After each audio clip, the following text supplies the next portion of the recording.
இப்போ மகேந்திரன், நீங்கள் எப்படி பார்க்குறீங்க இது ரெண்டு நிகழ்வுகளையும்? ரொம்ப எக்ஸ்ட்ரீம் லெவலுக்கு போயிட்டு இருக்குதா? என்னதான் உங்கள் ரெண்டு பேருக்குள்ள பிரச்சனை? ஈகோ கிளாஷ்ன்னு ஒரு நந்தகுமார் சொல்கிறாரு. அதுக்கு முன்னாடி ஷாம் சார் சொன்னார், இரும்பு தலைமை இல்லை என்று சொன்னார். எடப்பாடியார் ஆட்சி பொறுப்பேற்று 3 மாதத்தில் இந்த ஆட்சி கவுந்துவிடும், இது முழுமையாக நிறைவு பெறாதுன்னு சொன்னவங்களுக்கெல்லாம் 5 வருடம் முழுமையாக நிறைவு பெற்று சென்றிருக்கிறார். அப்போ அது இரும்பு தலைமை இல்லையா? ரெண்டாவது, மாஃபா பாண்டியராஜனுக்கும் ராஜேந்திர பாலாஜிக்கும் பிரச்சனைன்னு சொல்கிறாங்க. எந்த கட்சியில் பிரச்சனை இல்லை? பிடிஆருக்கும் மூர்த்திக்கும் பிரச்சனை இல்லையா? ஏன் இது துணை முதல்வருக்கு அப்புறமா தானே வந்து நீர்வளத்துறை அமைச்சரை உட்கார வச்சிருக்கிறாங்க. அவருக்கு மனக்குமுறல் இல்லையா? அவர் அதிருப்தியில் இல்லையா? எல்லாமே காம்ப்ரமைஸ் பண்ணி தான் உட்காந்துன்னு இருக்கிறாங்க.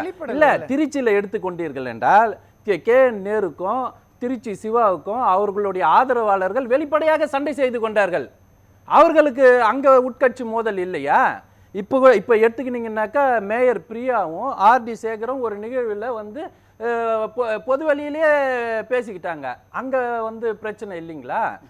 ரெண்டாவதாக நம்ம இவர் சொன்னார், ஏவுகணையை யார் ஏவியதுன்னு சொல்லிட்டு சொன்னார். அதிமுக தலைமை அலுவலகத்தை தாக்கியவர்கள் ஏவப்பட்ட ஏவுகணை யார் ஏவியது? யார்? நீங்க சொல்லுங்க. எனக்கு தெரியல. உளவுத்துறை செயல் எழுந்ததுக்கு காரணம் யார்? உளவுத்துறை சொல்லி இருக்குன்னல்ல, இந்த இடத்துல இருந்து 30 பஸ்ல ஆட்கள் வந்து கொண்டிருக்கிறார்கள்ன்றது சொல்லணும்ல. கள்ளக்குறிச்சியில செயல் இழந்து விட்டது, பள்ளியில. இங்க அதிமுக தலைமை அலுவலகம் தாக்கப்பட்ட போதும் செயல் இழந்து விட்டது. அப்ப நீங்க தான் சொல்லணும் ஏவுகணை எங்க இருந்து ஏவப்படுகிறதுன்றத சொல்லணும். அப்ப செங்கோட்டையனுக்கும் இபிஎஸ்க்கு என்னன்னு உளவுத்துறை என்ன சொல்லுது?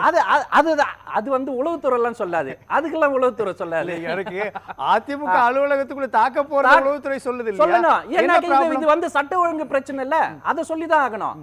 இன்னைக்கு வந்து இப்ப இவரு ராமசாமி சார் வந்து பட்ஜெட்ல வந்து அவங்க கலந்துக்கல அப்படின்னு சொல்றாங்க. பாதுகாக்கப்பட்ட வேளாண் மண்டலம் யாருடைய ஆட்சி காலத்தில் கொண்டு வரப்பட்டது? இது கோயம்புத்தூர் அத்திக்கலவு வந்து யாருடைய ஆட்சியில கொண்டு வந்து நிறைவேற்றப்பட்டது? யாருக்கு பாராட்டு விழா எடுத்தாங்க? மகேந்திரன் சார் சொல்லுங்க. முடிமன்றாம சார் அவர் கலந்துக்கிடல நான் சொல்லல. அதாவது இதை விட அவங்க கலந்துக்கிடாமலே இருந்திருக்கலாம். சட்டமன்றம் கூட இப்ப கூட யாருக்கும் அதை கண்டிச்சு பேசுற ஒரு மனம் வரவில்லை. நாளைக்கு சட்டமன்றத்துக்குள்ளே இருக்கிற எதிர்கட்சிகள் தங்களுடைய சொந்த பிரச்சனையை பேசுவதற்கு, தங்கள் உட்கட்சி பிரச்சனையை பேசுவதற்கு சட்டமன்றத்தை அந்த கூடாரமாக மாற்றிவிட்டால் யாரும் அது போல மாற்றவில்லை. யாரும் மாற்றவில்லை, தவறாக சொல்லுகிறார், தவறான கருத்தை பதிவு செய்கிறார். அந்த ஐந்து பேர் அங்க போய் மறுபடியும் பேசிட்டு வந்திருக்காங்க. 5 பேர் அங்க போய் மறுபடியும் பேசிட்டு வந்திருக்காங்க. 5 சட்டமன்ற உறுப்பினர்கள் செங்கோட்டையினோடு சென்று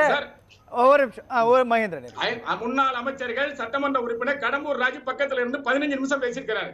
அதை விட இன்னொரு விஷயம் சார் தப்பா சொல்லிட்டு இருக்காரு. அதிமுகவுல பிரச்சனை இல்ல, திமுகவுல எத்தனை பிரச்சனை வந்துட்டு இருக்கு தெரியுமான்னு ஒண்ணு தெரிஞ்சுக்கோங்க. திமுகவின் வரலாறு வேறு, அதிமுகவின் வரலாறு வேறு. இரண்டுக்கும் வித்தியாசம். தூத்துக்குடி இருக்கு சார், ஒரு நிமிஷம் இருங்க சார். தூத்துக்குடி கேவிக்குசாமி கொலையில் இருந்து, தாகிருஷ்ணன் கொலையில் இருந்து, பூண்டி கலைச்செல்வம் கொலையில் இருந்து பல கொலைகளை அரங்கேற்றம் செய்கிற கட்சி திமுக. அதிமுகவில் ஒரு சிறு பிளவு கூட, ஒரு சின்ன பிரச்சனை கூட வந்தால் அது தலைவர் காலத்திலும் சரி, இந்த அம்மா காலத்திலும் சரி, உடனடியாக நடவடிக்கை எடுக்கப்பட்ட கட்சி. அப்படி ஒரு கட்சியை கொண்டு போய் திமுகவோட திமுகவுடைய பிரதிநிதிகள் இங்க இல்ல, நம்ம அவங்கள எடுத்துக்காட்டா கூட பேச வேண்டாம். இல்ல பேசலாம்.